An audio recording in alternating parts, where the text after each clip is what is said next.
Prince William's heartbreaking act that devastated Harry on day Queen died.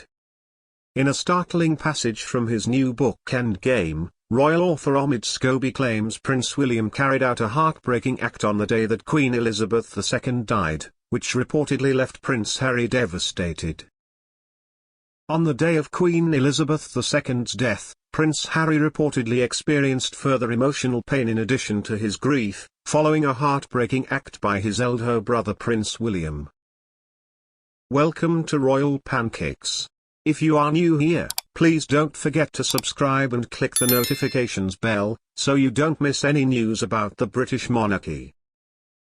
In a passage from royal author Omid Scobie's new book Endgame, readers are told of how the Duke of Sussex made the long journey from his Montecito home to Balmoral Castle, wanting to be by his grandmother's side at the end of her life.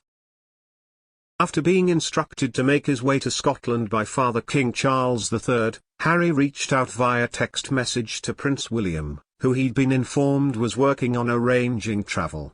Sadly, he reportedly didn't get the brotherly support or direction he'd been hoping for.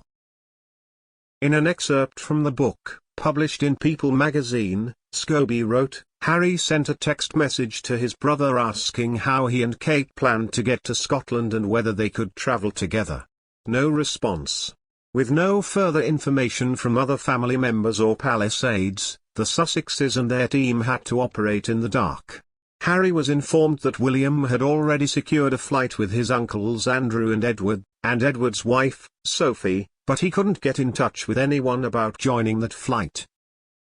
It was upsetting to witness, said a source close to the Sussexes. Harry was completely by himself on this. News of the Queen's declining health had reached the press, and travel options were becoming increasingly limited as reporters far and wide dashed to Aberdeenshire for what would be one of the biggest news stories of the year.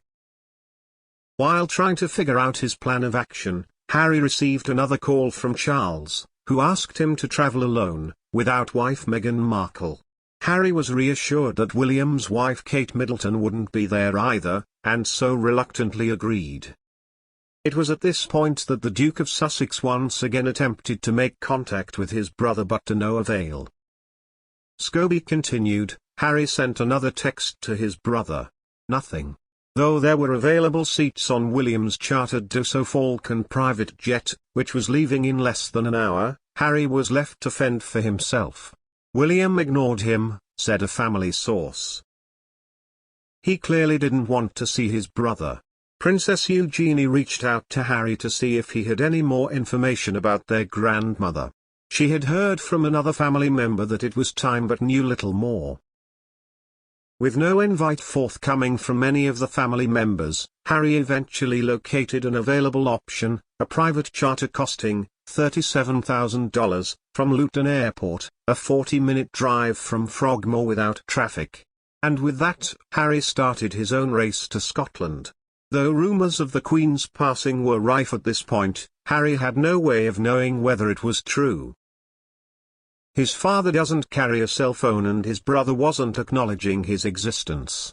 Although Prince Harry dashed across the world as quickly as he could, by the time he had arrived, Her Majesty had already passed away.